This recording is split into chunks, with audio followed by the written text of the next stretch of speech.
할렐루야. 반갑습니다.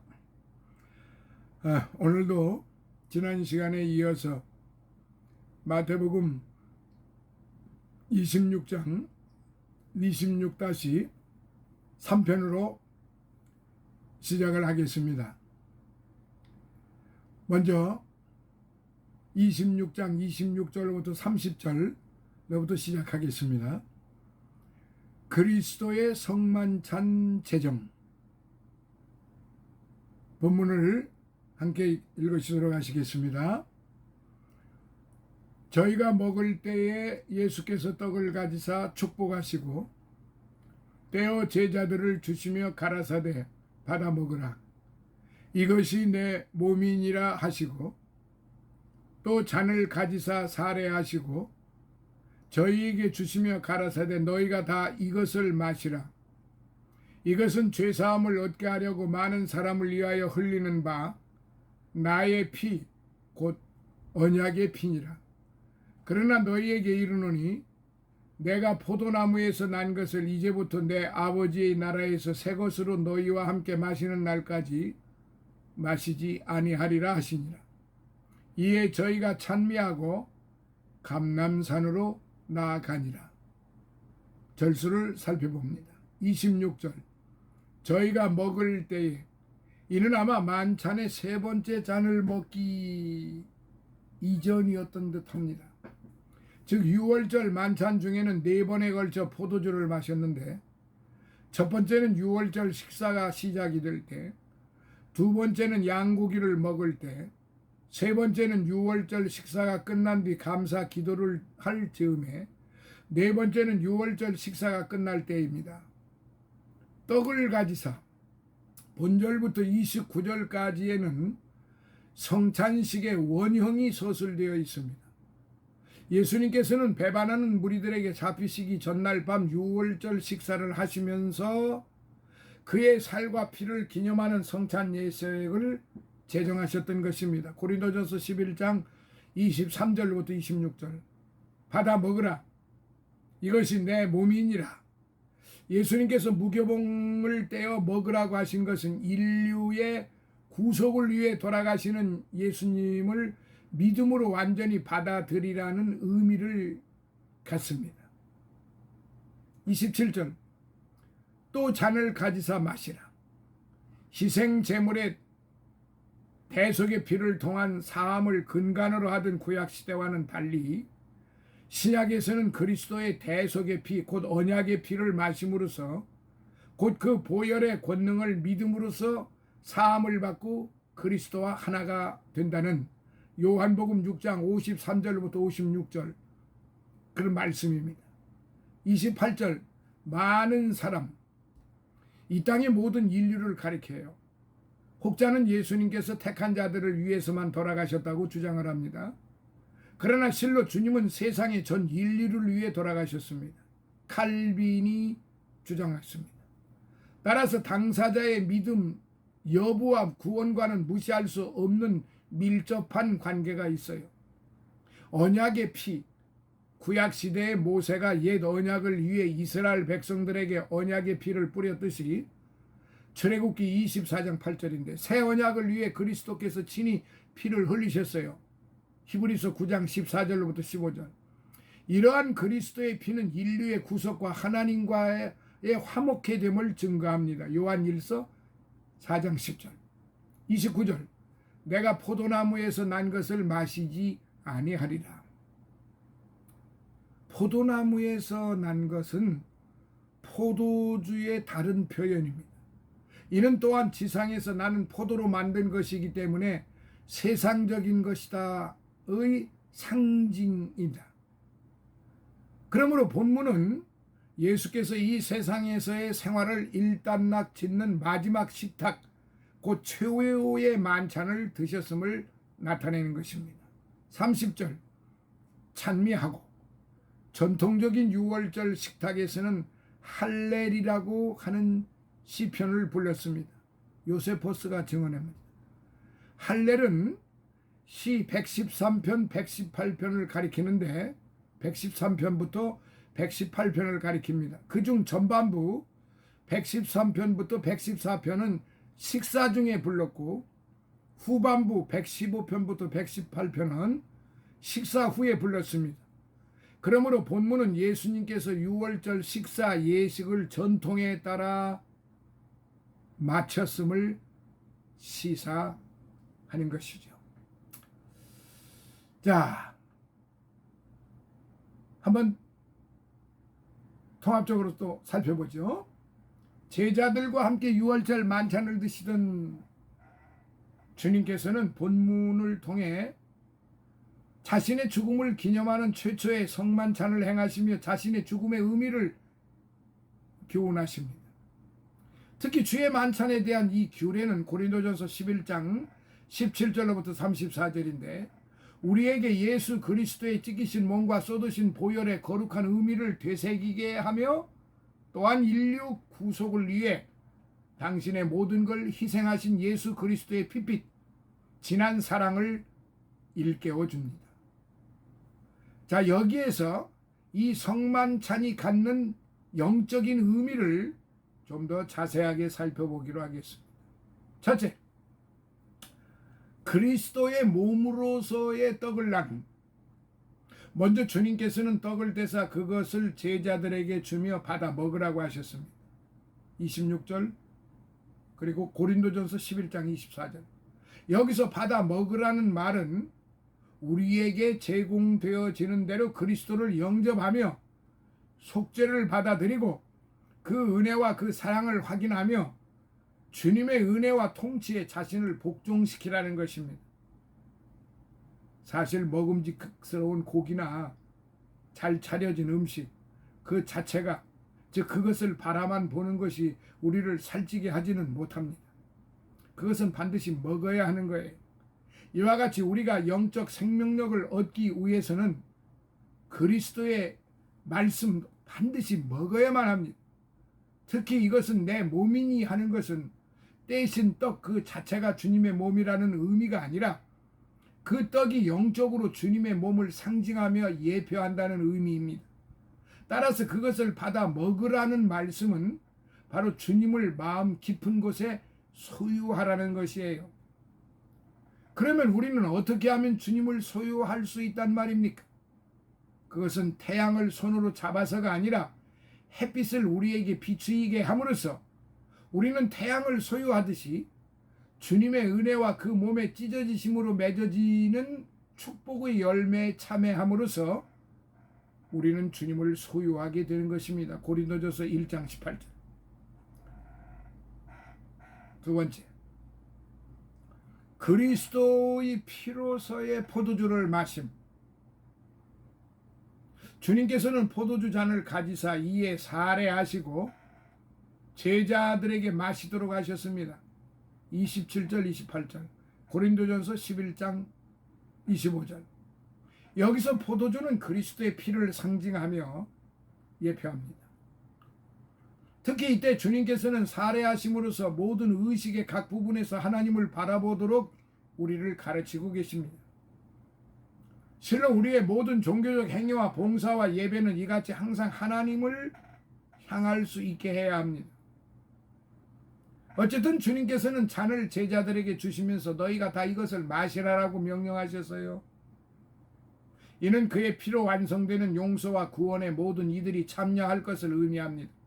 이렇듯 죄의 용서는 모든 진실한 신자들에게 주어지는 위대한 축복이며 다른 모든 축복의 기초가 되는 것입니다. 이제 주님은 그러한 예찬을 남기시며 마지막 날의 행복한 재회를 약속하십니다. 따라서 본문에 새 것으로 너희와 함께 마시는 날까지라는 말씀은 29절 주님이 다시 오실 때 성도들이 주 예수님과 함께할 기쁘고도 영광스러운 만남을 깨닫게 하는 것입니다. 그리고 그 장소는 예수 그리스도의 아버지 곧 하나님 아버지의 왕국이 될 것이며 그곳에서 위로의 포도주는 항상 새로운 곳으로 준비될 것입니다. 할렐루야. 자, 다음으로 26장 31절로부터 35절 베드로의 부인에 대한 예고. 같이 읽습니다. 때에 예수께서 제자들에게 이르시되 오늘 밤에 너희가 다 나를 버리리라. 기록된 바 내가 목자를 치리니 양의 떼가 흩어지리라 하였느니라. 그러나 내가 살아난 후에 너희보다 먼저 갈릴리로 가리라. 베드로가 대답하여 가르되 다 주를 버릴지라도 나는 언제든지 버리지 않겠나이다. 예수께서 가라사대 내가 진실로 네게 이르노니 오늘 밤 닭 울기 전에 네가 3번 나를 부인하리라. 베드로가 가르되 내가 주와 함께 죽을지언정 주를 부인하지 않겠나이다 하고 모든 제자도 이와 같이 말하니라. 절수 봅니다. 31절 양의 떼가 흩어지리라. 이는 스가랴서 13장 7절의 인용의 말씀으로 이 예언대로 제자들은 주가 잡히시던 날 밤 주를 버리고 모두 도망갔어요. 56절에 32절 내가 살아난 후에 갈릴리로 가리라. 제자들이 예수님을 무덤에 버리고 자기 고향으로 가기 전에 먼저 갈릴리에 도착할 것이라는 예언입니다. 여기에는 부활에 관한 예고와 상심한 제자들을 격려하시려는 두 가지 의도가 함축되어 있습니다. 33절 주를 버리지 않겠나이다. 이는 베드로의 영적 교만 내지 다른 제자들에 대한 비교 의식에서 나온 표현이라고 봅니다. 34절 오늘 밤 닭 울기 전에 부인하리라. 날이 밝기 전에 예수님을 부인하리라는 예언입니다. 베드로는 연약하고 두려워서 3번씩이나 예수를 부인하는 비극을 저질렀어요. 한편 팔레스타인에서는 대개 닭이 새벽 2, 3시경에 울었다고 합니다. 35절 주를 부인하지 않겠나이다. 비록 베드로가 이토록 강조해서 부인하지 않을 것이라 주장을 했지만은 불과 몇 시간 후에는 그의 호혼장담이 물거품이 되고 말았습니다. 이처럼 자기를 절대 신뢰하는 인간은 백발백중 넘어지고 마는 것입니다. 고린도전서 10장 12절. 자, 한번 전면적으로 또 생각을 해보죠. 예수님의 일행이 감람산으로 나아가시기 30절 직전에 곧 6월절 성만찬이 진행 중인 때에 일어난 사건입니다.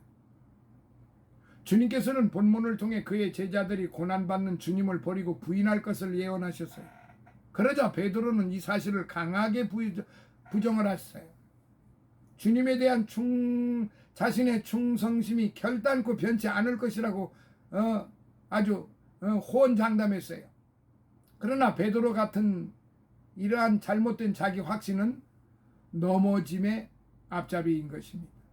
실로 인간은 하나님을 의지하지 않는 그 순간부터 넘어질 수밖에 없는 것이라는 것이죠.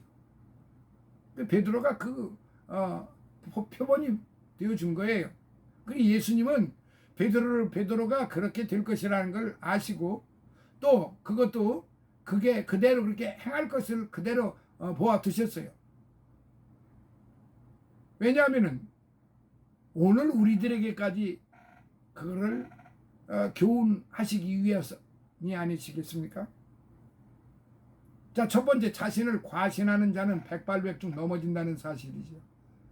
사실 우리 모두에게는 자신을 과신하는 그런 못된 경향이 있어요. 그렇지만 우리는 가장 자신 있는 자들이 가장 빨리 그리고 가장 형편없이 넘어진다는 사실을 알아야 합니다. 즉 자신이 가장 안전하다고 생각하는 사람이, 자신이 가장 잘 믿는다고 생각하는 사람이 가장 위험한 사람이다라는 사실. 고린도전서 10장 12절. 자, 두 번째, 자신을 과신하는 자는 백발백중 미혹이 됩니다. 사단은 하나님을 의지하기보다 자신에게 집착하는 사람들을 적극적으로 미혹하여 곁길로 인도합니다. 그리하여 모든 믿는 자들의 보호가 되시는 분, 즉 겸손히 의지하는 자에게 방패가 되어주시는 분인 하나님으로부터 아주 멀어지게 합니다. 이에 비해 하나님께서는 만약 당신의 백성 가운데 이처럼 그 자아도취, 자화자찬, 그리고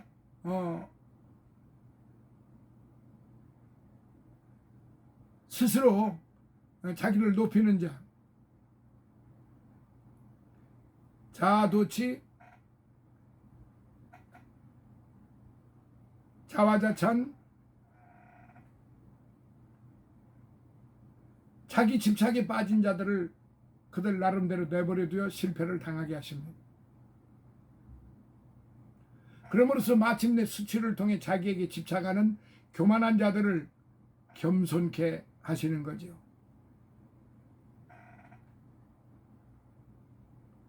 자, 26장 36절로부터 46절을 이제 같이 또 보시도록 하시겠습니다.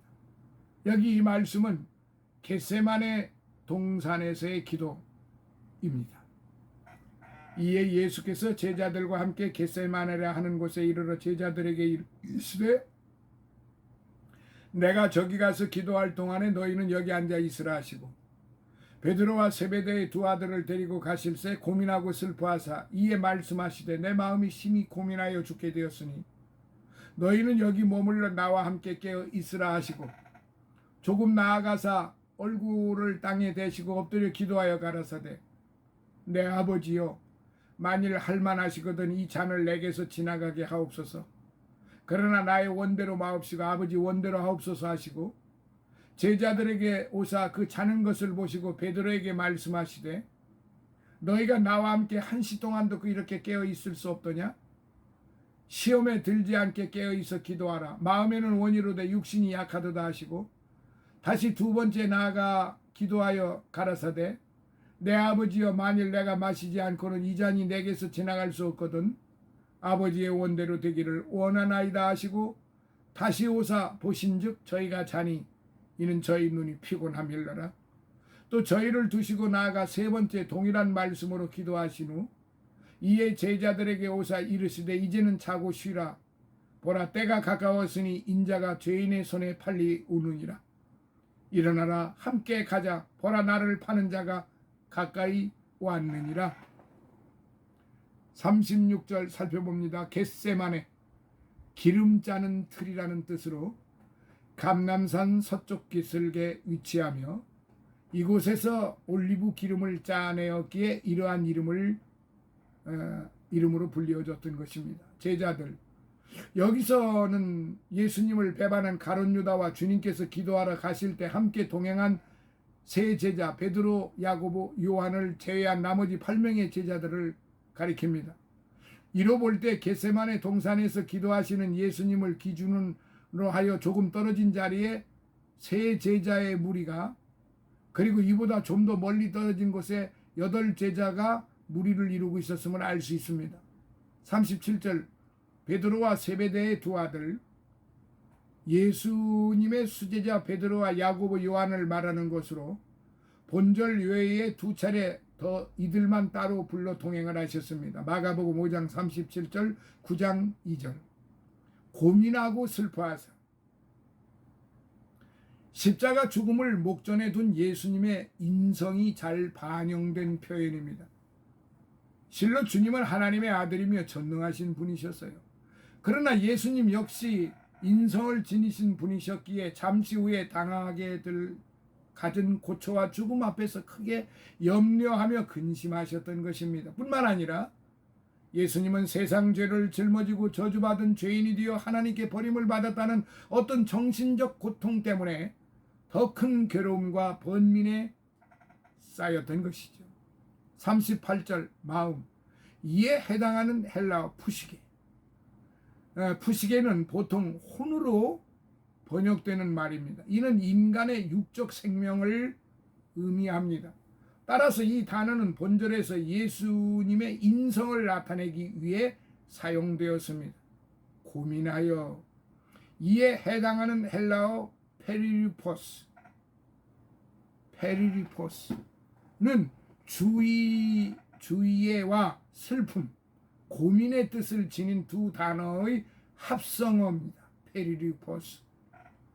예수께서 슬픔과 고민에 휩싸여 고통하셨음을 의미합니다. 39절 얼굴을 땅에 대시고 원대로 하옵소서. 간절한 기도의 자세로서 예수님의 고뇌하는 마음 상태를 잘 드러내 준다고 칼빈이 증언하고 있습니다. 여기에서 자는 인류의 죄를 대신할 예수님의 십자가 죽음을 가리킵니다. 그러므로 본문은 십자가 죽음을 눈앞에 둔 예수님의 인성과 신성의 대조적인 부르짖음이라고 할 수 있어요. 결국 예수님은 이 고뇌에 찬 기도에서 하나님의 뜻에 순종하는 길을 택하신 것입니다. 40절 나와 함께 한시 동안도 없더냐? 한시 동안도 그리고 그 뒤에 없더냐 말씀하셨죠. 너희는 나를 위해서 이 작은 일도 감당할 수 없더냐는 힐책입니다. 예수께서는 이제 곧 죽음의 시간이 다가올 것인데도 영적으로 해이해진 제자들을 보고 안타까움과 연민으로 이같이 나무라셨던 것입니다. 41절 시험 이에 해당하는 헬라어 베이라스몬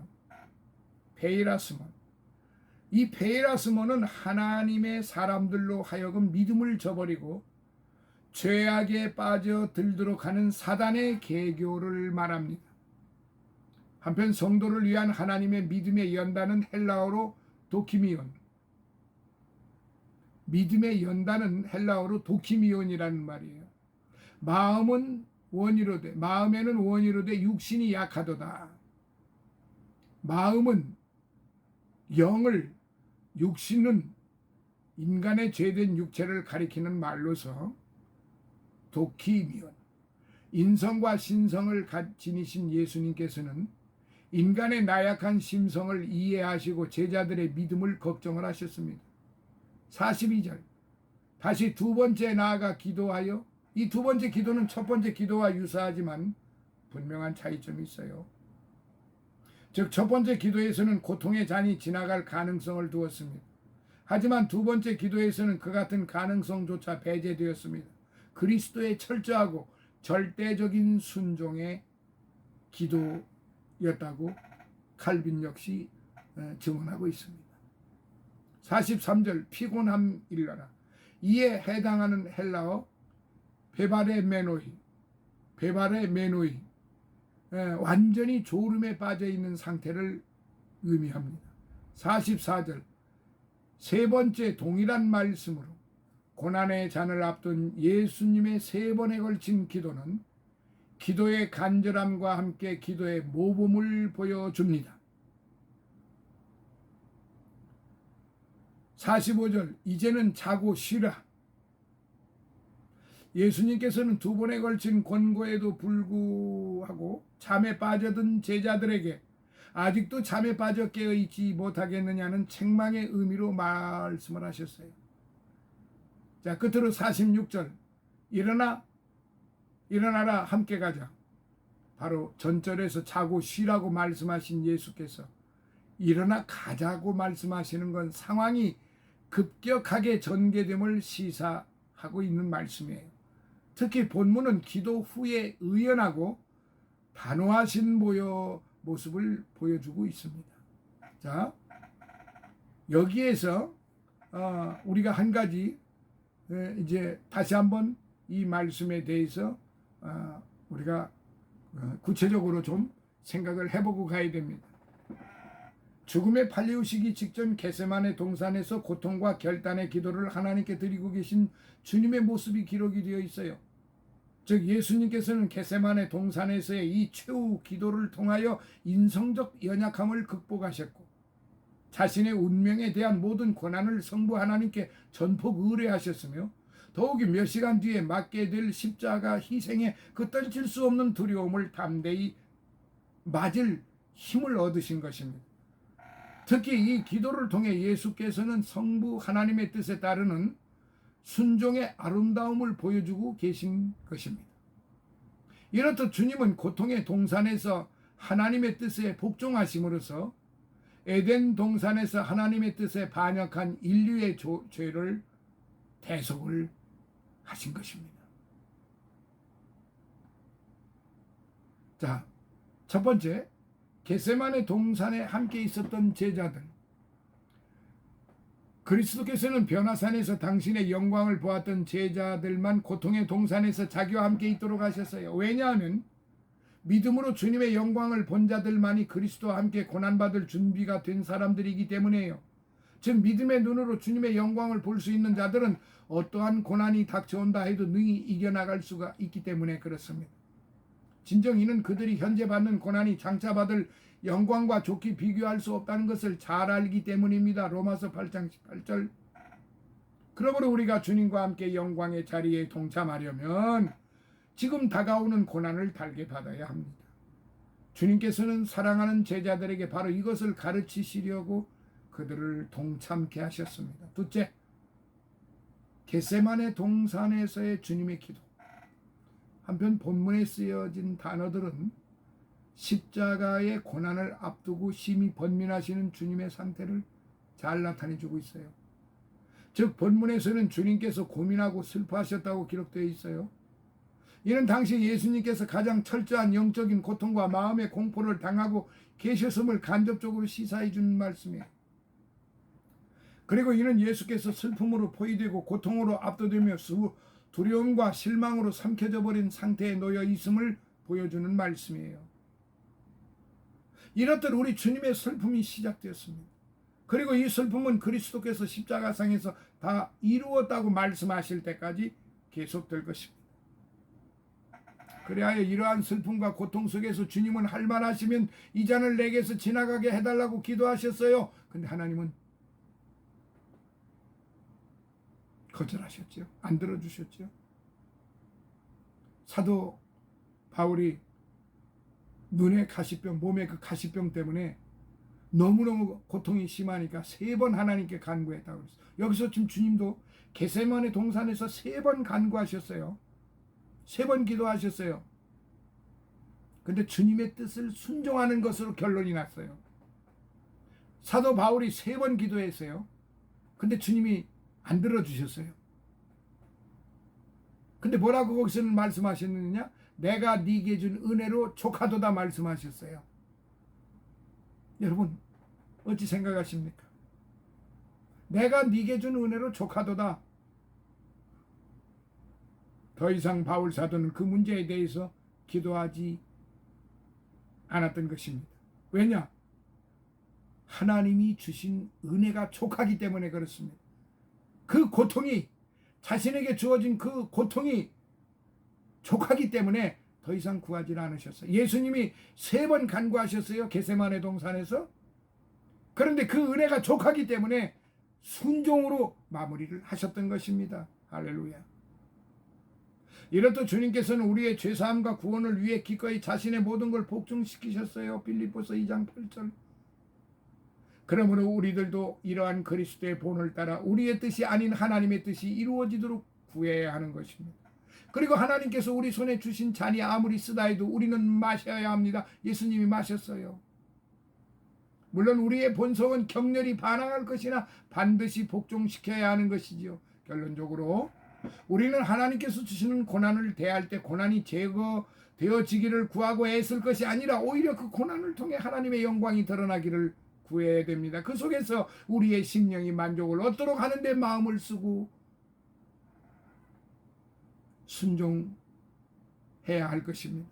그러므로 우리 모두는 고난을 두려워해서는 안 됩니다. 우리의 구원은 졸지도 아니하시고 주무시지도 아니하시는 하나님께 있지 않습니까? 시편 121편 3절로부터 4절.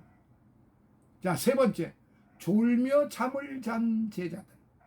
그런데 고난을 앞에 두고 주님께서 피땀 흘리시며 분투하여 기도하실 때 안타깝게도 제자들은 졸며 심지어 잠을 자기까지 했어요. 40절.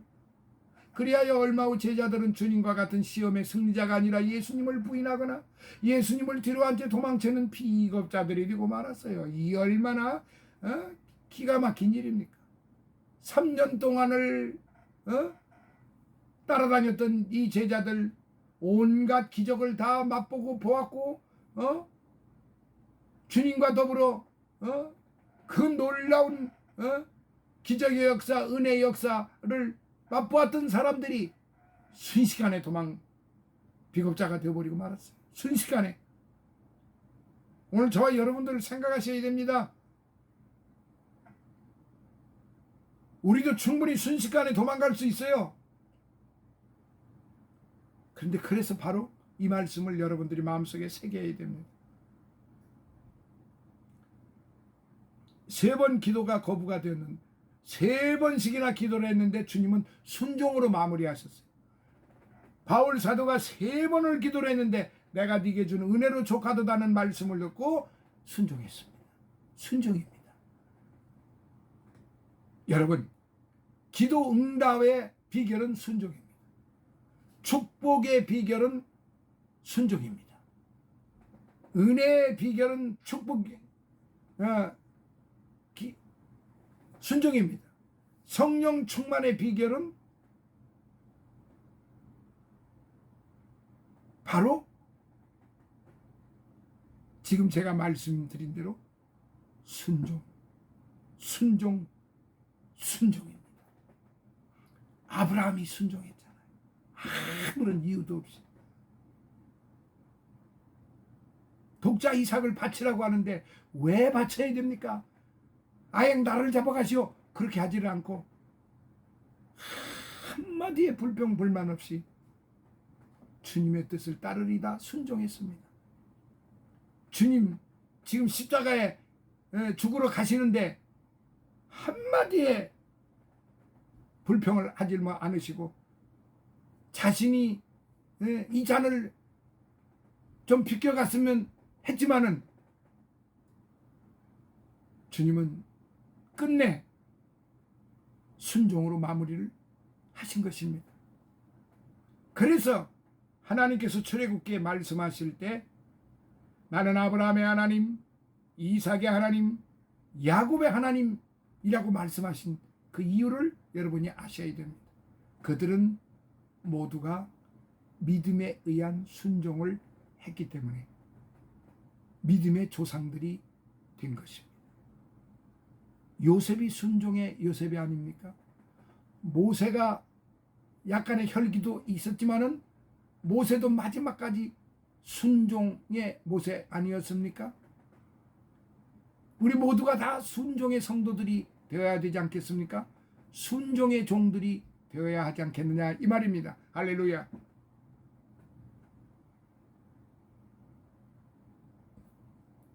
(26장 3편은) 여기서 마무리하겠습니다.